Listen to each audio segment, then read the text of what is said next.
Welcome to the Sponsored Rider Club podcast, your guide to motorsports sponsorship. Here's your host, Josh Weesey.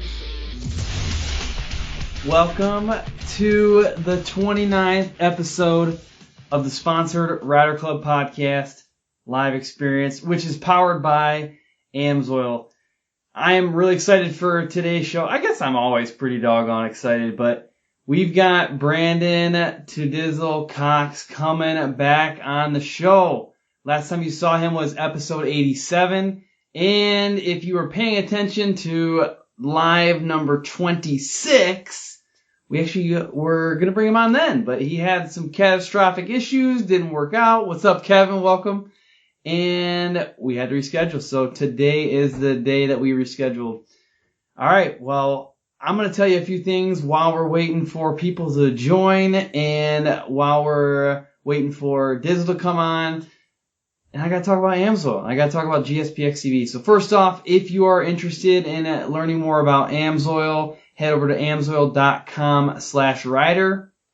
Got it pulled up right behind me here. All sorts of information on that website. Tons of products, gun lubricants, 2-cycle oil, 4-cycle oil, all that good stuff. Check it out. And then GSP XTV, they've been with us for a long time as well. You can get a hold of Jimmy Moore at Bold Racing or go on GSP XTV's website.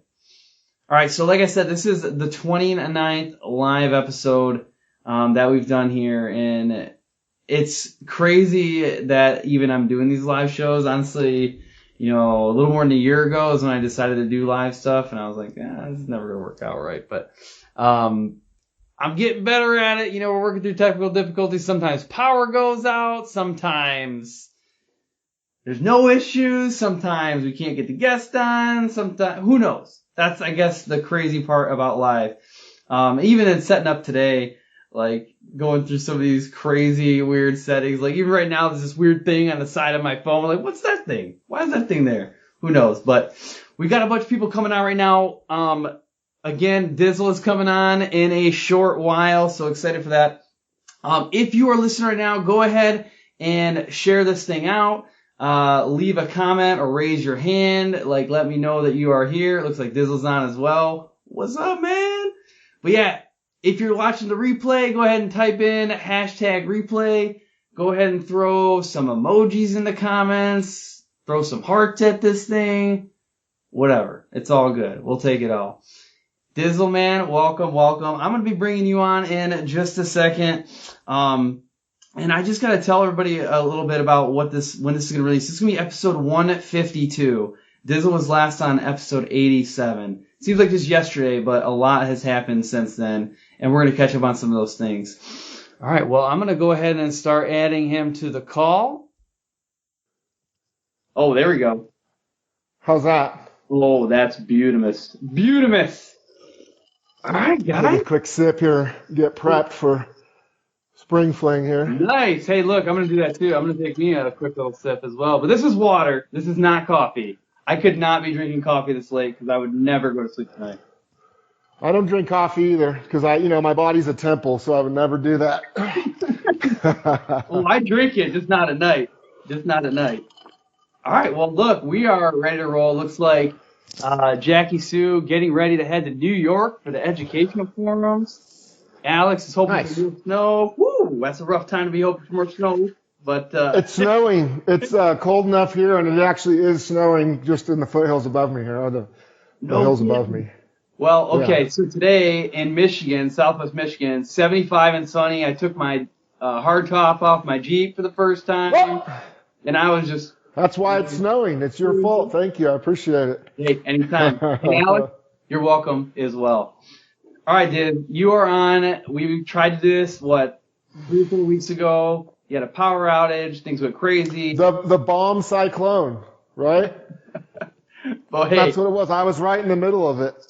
That's it. That's how it happens sometimes. Yeah. But we made it work. We still did a show that night, actually, and now we're doing it tonight. I'm really sorry I couldn't make it that night. No, you're good, man. You're good. We got 3 main topics we're going to talk about tonight. Some of them a lot of people have experienced, and some of them they haven't. But let's start talking, though. I want to hear about your recovery, man. You had a double knee replacement. Double knee replacement. That's that right. wasn't that long ago. Let's hear about that, man. It's actually kind of a curious story because when I was thinking about doing my double knee replacements, I had done the podcast with you right around the same time. I can't remember the exact date it was, but it was about a year ago. And you previously worked for the company that made my replacement. So talking to you about it actually helped me kind of have a little bit more confidence in the whole process. So that's kind of a weird roundabout connection between the two of us. But yeah, it was on July 19th. I had double knee replacement surgery. And I had Stryker implants installed here in Colorado Springs at UC Health. And I practiced on, fake bones. I'm sure I'd be fine. Now, I will tell you, every single time I practice, I did cut the ACL on accident. I'm not going to lie. So well, then you absolutely could have done it because I don't have any ACLs, so we would have been. Yeah, there was no worries. Yep. Yeah. Good deal. So July 19th, man, you got hurt. I guess it's basically you got some repair done, got some surgeries done, and you went into recovery phase. Walk us through that, man. A ton of athletes have to do this. How was it? I didn't really have that much of an issue with it. I think a lot of it has to do with mindset. And I always have kind of that positive, forward-thinking mindset always anyway. So right away I knew, obviously, that there was going to be some pain to deal with and some setbacks. But once you kind of put all that into perspective and know, like, kind of the work that you have to do, and just kind of know what's in front of you. Worked with a great physical therapist who laid out a great program. My doctors were awesome. They had me doing physical therapy at home immediately, the first day I was home. So that was kind of key. And just pushing myself, I had a great support system with my family. Luckily my wife and, I have 3 great daughters that were able to help take care of me during the initial phase. And I don't have a traditional job, so I didn't have to show up to anywhere to work for the 8 weeks. So that was great too. That was, it really was a big help. But it was just, doing my physical therapy, getting back at it, keeping positive. Once I did start getting recovery, I kind of eased back into snowmobiling. And, that was a little bit of a mindset thing that took me a while to overcome. Kind of the fear of not getting injured, but I don't know, just maybe the fear of what my knees could take or what they were, how far I could push them. And turns out I could push them as far as I wanted, and they worked great. So did you end up not doing something while riding this year? Did you look at a hill and say, not that one this year? I was going to do a bunch of barrel rolls this year, but I kind of held back. And no, but seriously, I kind of just attacked the hill the same way. I did it took me longer at the beginning of the season to get up, as you begin riding each year. I think it takes a little bit while to get back up to your, where you were the year before. So I think it took me longer to go through that phase. But by the end of the year, I was charging as hard as I wanted to and didn't have any second thoughts about, if I fell off, if I'd get hurt or, if there was going to be a chance of injury. My legs are really strong. I used to have a lot of swelling and post-riding routines that I had to deal with. Those have all gone away. No more icing and no more Tylenols, or worse, if I could get my hands on some Vicodin or some, all that stuff that whole routine's gone, so it's awesome. Good deal, man. Good deal. I know you're celebrating something too. So you mentioned your wife, strong support system. Someone else in here, right as you were joining, mentioned it, but tell us what's special about today.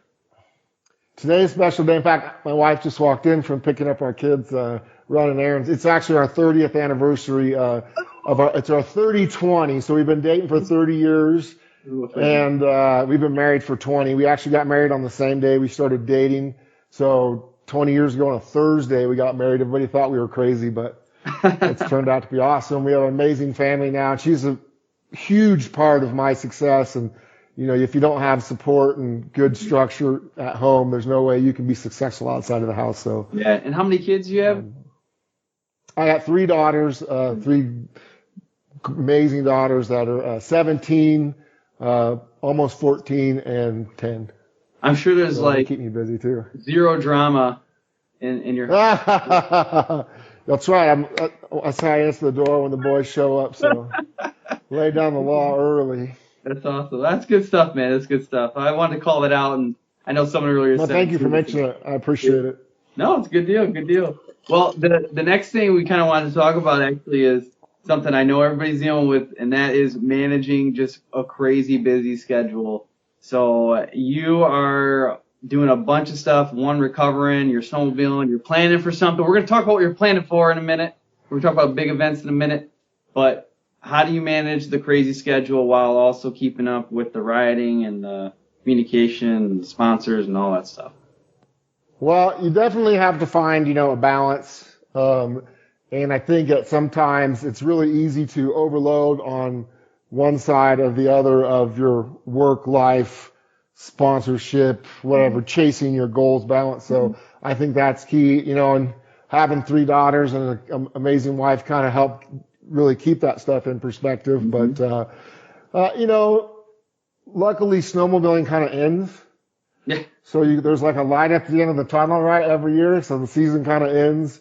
And I think that really helps being a seasonal sport for me personally. Yeah. It helps me, there's definite times where, well, it's been riding mode and now it's, collecting all your footage and getting it off to the companies. And then it goes into, I have other events that I have to focus on for a little bit that we'll talk about. But I think it's just as important to go right back into communicating with your sponsors and sending out the thank yous. And, so many people only talk to their sponsors when they want something or one time a year. And so it's important to let them know at the end of the year when you don't need anything that, hey, thanks for the support. And, this is what I did with it. And I hope you got value out of it and we can proceed next year. So that's kind of the next phase you go into when the season ends. Yeah. So good deal.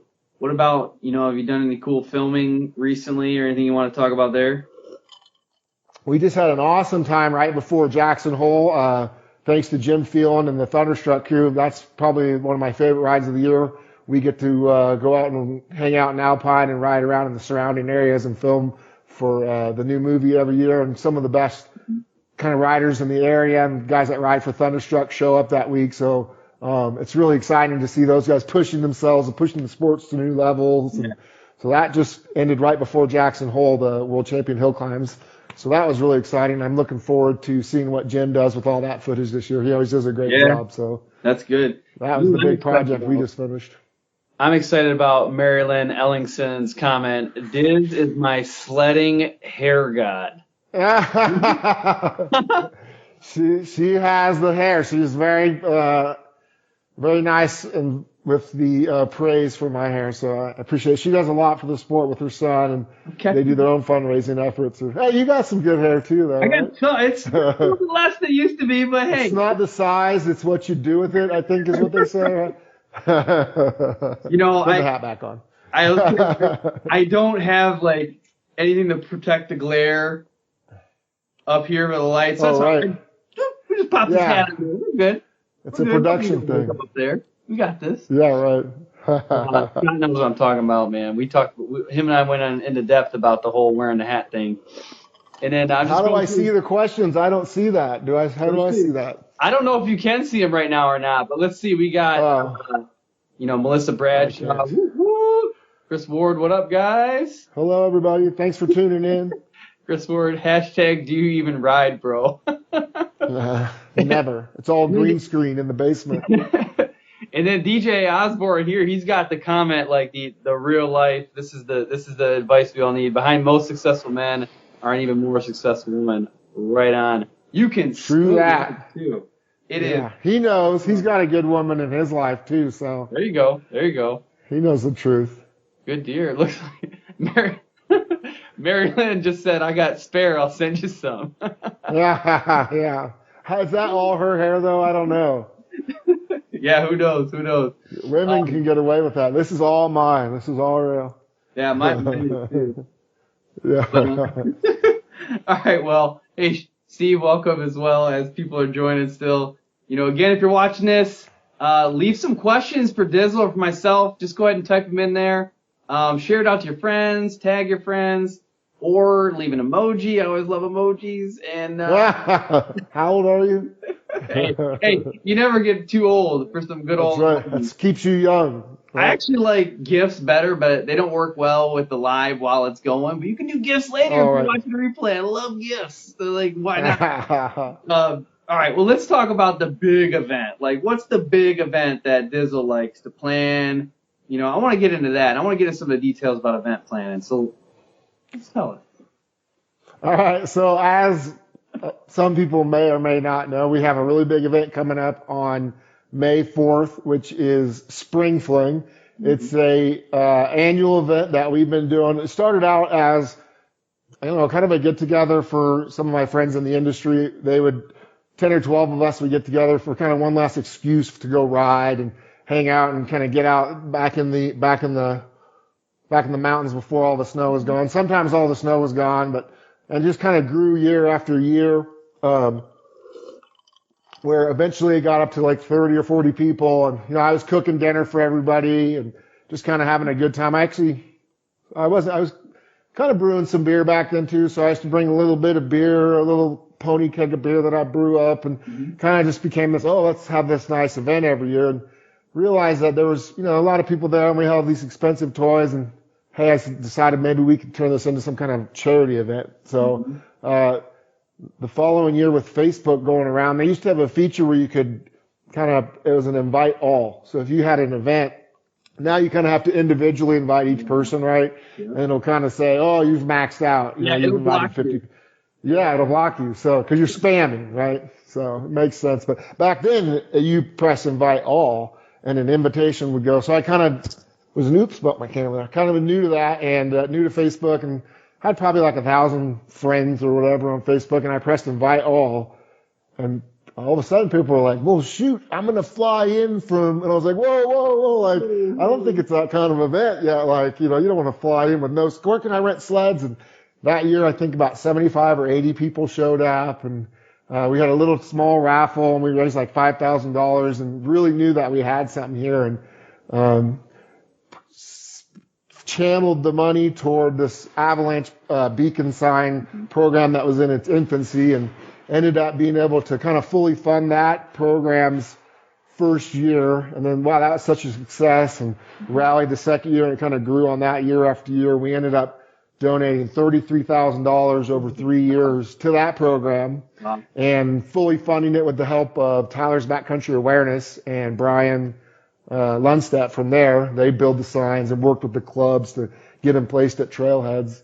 So that was awesome. We saw the success of that, and had some great sponsors that we've worked with over the years, and they really saw the results from that. So they keep returning year after year. So let me go through the list real quick before I forget. So like this year it's 509, TKI, Fox, Brapworks, Silver Turbos, and Steamboat Power Sports. They've actually come back. This is all their fourth and third years. Brapworks is new this year, but they've all been returning sponsors that have helped put on this event every year. And so with their help and help of some of the locals, we've really been able to turn it out into this catalyst for raising money for Colorado snowmobiling. So last year we did our best year, and we did $25,000 at the event.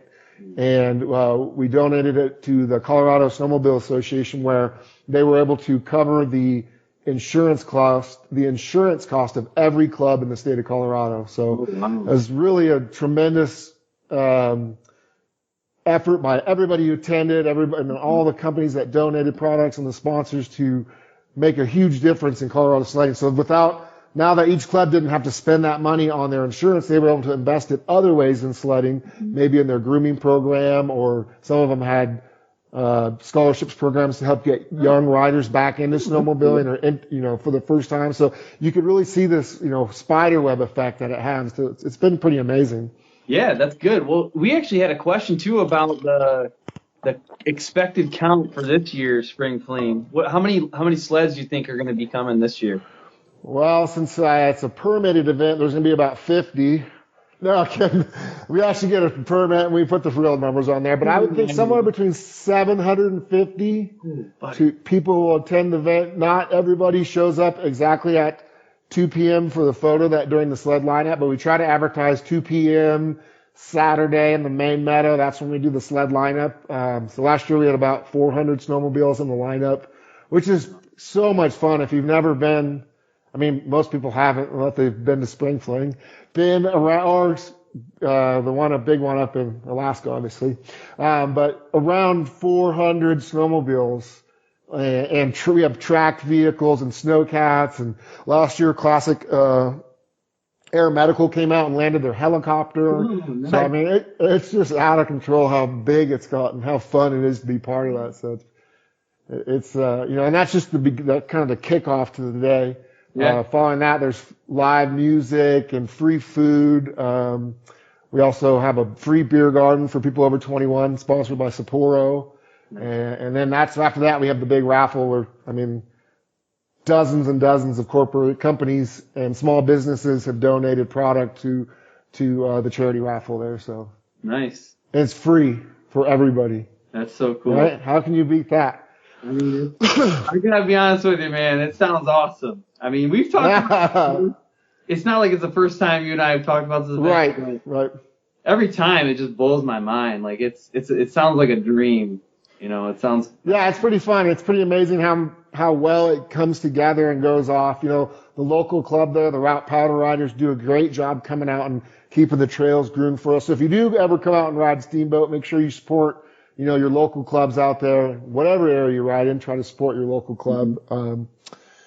What was I say? I lost my train of thought. I get so excited about clubs and stuff because that's the future of our sport, and so many people don't get involved. So I try to push it out as much as I can. So. No, it's good. Well, I got a couple of comments here that I'll read off. Just one, Trevor Daw, he said, "What up, Fabio?" I'm sure that's the first time you've ever Never. Looks like Billy Cook might be seeing you there. Can't wait to ride with you at a Spring Fling. All right, so this is a question, Andy Anderson. Me too, Billy. Where was the deepest snow you rode this year? Luckily I caught it all on GoPro and you can see it on my page, and it was down at Wolf Creek, There you go.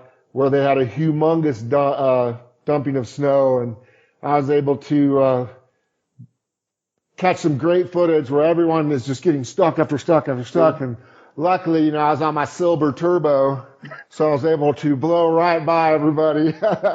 And luckily I just had a sweet line and was able to keep up speed. And it just was a great video. You could see how deep it was, but we literally got, yeah, right? So I think we did 16 miles and a tank of gas. So it was pinned everywhere. It was like pinned from one stuck to another stuck. Oh, wow. It was every man for himself on a day like that too. Because if you went to help someone else get unstuck, you would just get stuck. Yeah, then so it was like, well, just cruise yeah, past that was him. pretty funny. Cruise past him, get a video. We all get a few laughs.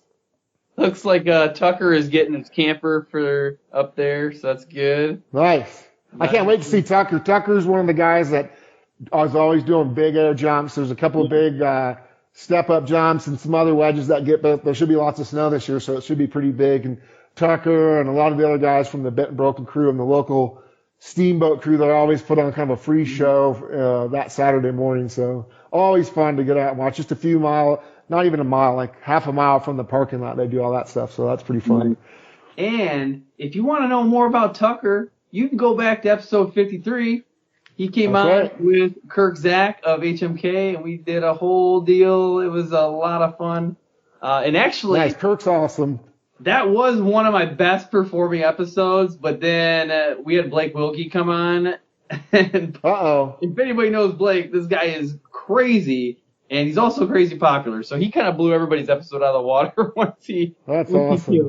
Kirk is a big supporter of Spring Fling. He sent a bunch of stuff and donated a bunch of products. So I keep trying to get him to come out, but it's kind of a hard time for a lot of these business owners. They're kind of just finishing up and getting kicked into gear for next year. So exactly. Happy to have the support. Thanks, Kirk. Yeah, definitely. So, hey, John Ferrian's got a question here. What are you going to do when you outgrow the current spot for Spring Fling? Oh, I don't know what we're going to do. It's going to be an invite only. VIP, the whole place.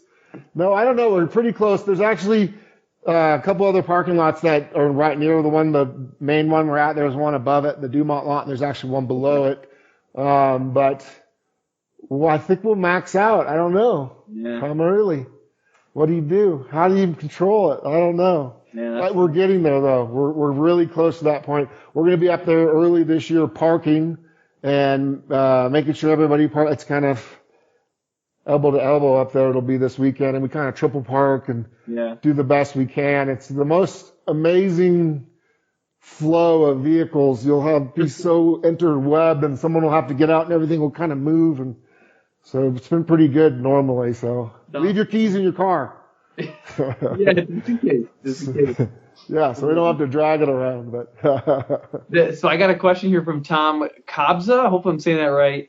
What's your favorite and worst part about the snowmobile industry? Tom Kabza from TKI, one of the sponsors of Spring Fling. Great guy, family-owned business out there in Montana. What are my favorite and worst parts about the snowmobile industry? My favorite part is getting to meet people like Tom Kabza and his wife Jen and other amazing business owners out there that pour their heart and their soul into their business and do everything they can to bring innovative, high-quality parts to end users who were complaining endlessly about them not being good enough. No, they're awesome. That's probably my favorite thing is the people that I've gotten to meet and the relationships that I've been able to develop. A lot of these people are like family to me, and like 509, I've known Tom there forever.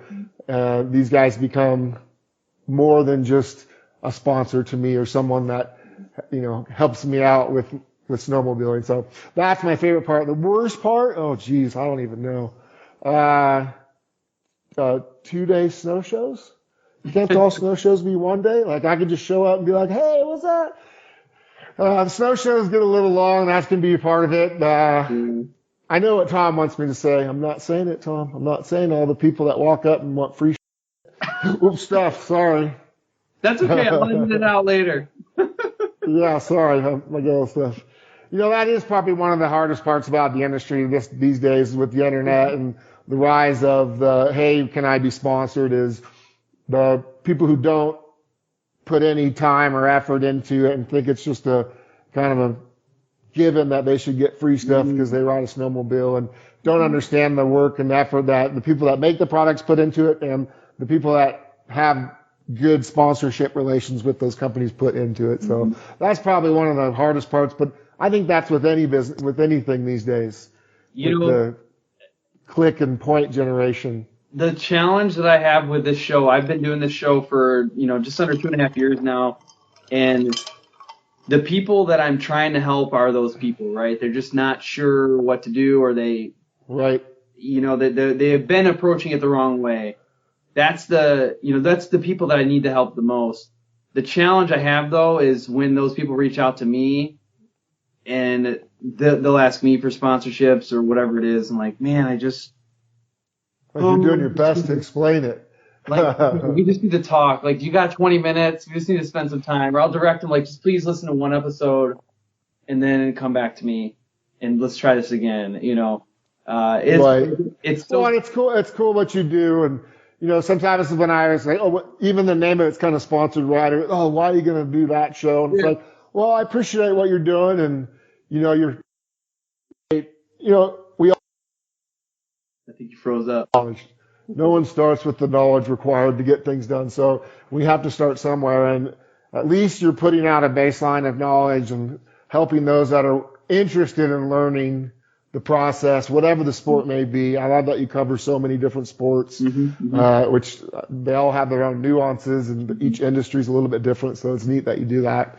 But what can you do? Hey, it's all good. It's all good. Focus on the positive and move forward. Blessed to be stressed.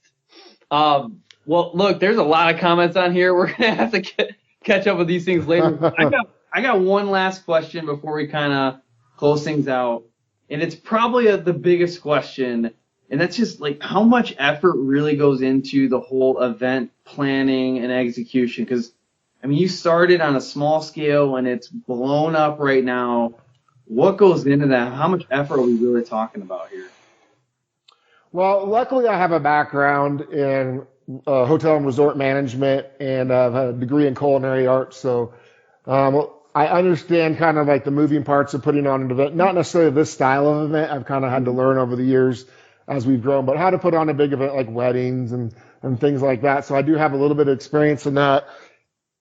I am extremely fortunate in the fact that so many people are excited to help out and get involved with the event in itself, from sponsors to vendors to guys that donate, like Scott Carlson donates the stage and brings it up and sets it up and donates the wood, and little things like that make it all the stuff that I would stress out about or not be able to kind of do solo. A lot of it gets done, so that's kind of nice. But the relationships to make it happen I develop over time, but I really don't start until like 6 weeks before the event. And that's when I'm like, man, I start making, snowmobiling's ending. It's right after Jackson Hole Hill Climbs. Yeah. Snowmobiling's kind of ended. I've just done a big trip. I've checked off my filming time. And now I can kind of start making all my calls and, hopefully the relationships that I've built. A lot of people, I think they do like giving back to Colorado snowmobiling, and they do like to help support the event, but I do believe a lot of them like to give back to me and want to help me out because they know what I'm doing. I know that I'm doing a lot of work to try to make it happen, and they want to help me be successful, kind of in return for helping them, maybe in a small way, helping their business be successful, in promoting their brand and stuff. So it's pretty awesome. It's that how easily it does come together, although that does take a lot of time and effort, and I put a lot of my own money into it as well. I put a lot of money out, and so there's money out there too, and permits are in my name. So if anything goes wrong too, I'm kind of responsible for. So I get insurance and I'm permitted, and do all the right things. We get a liquor license, and so there's it does take a little bit of time. There's a lot that goes into even just those few things you mentioned there, right? Liquor license, permitting, porta potties. Asking that because, people consider putting events on. I want them to do that because I think it is a huge win for whatever industry you're a part of. But yeah, you have to start thinking about those things. Start smaller, you can kind of get away with a few of those. As you start getting bigger, you got to figure those things out. What permits do I actually need to be legal? What kind of insurance do I need just in case something happens? Who's going to be liable for that? It's all. And, we work with the Forest Service, and everyone's like, oh man, they must be so hard to work with. And actually, they have been amazingly easy to work with because so many people, I think, try to throw small parties or little events on their land without trying to even get a simple permit.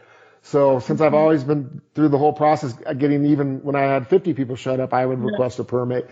So that I've kind of developing relationships over the years so they understand, oh, he does a good job and can be trusted. So I'm applied this year for a 5-year permit. So hopefully they're going to give me a 5-year permit so we don't have to apply for a permit in a year and every year. So hopefully that'll come through. Yeah. Nice. So. Well, I think we could sit here all night and talk, but I know you got a lot going on. I'm going to have to get to bed at some point because... Yeah, I forget you're in a different time zone, huh? Right? Yeah, but it's not too bad. I mean, it's 9:30. I mean, I still got a couple more hours before I got to hit the hay. But no, nice. We both gotta get going. A lot of people listening and watching right now are going to have to get going. So I just want to close out with a few things. One is, if you're getting value out of the show, please head over to iTunes, leave a rating and review, whether you're watching it right now live, watching the replay, or listening to it on the audio version. And check out some of our other shows. And I really encourage people, actually Stephen Reich just put a comment about this. When we do these shows, we cover NHRA, we cover backcountry snowmobiling, UTV racing. We've had NASCAR, it's a jet ski. It's awesome, all the people you get. I highly encourage, if you're a backcountry rider, go listen to a different, genre. Go try listening to an episode from someone who's, a trophy truck driver. Because there's little nuances, like you said earlier, that you kind of pick up, but there's a lot of similarities. A lot of similarities. So I encourage you to check those things out. But But that's it. I mean, I am going to close things out. Anything else that you need to say on a parting piece of advice? Well, I just want to send an open invite to anybody that wants to come out to Spring Fling.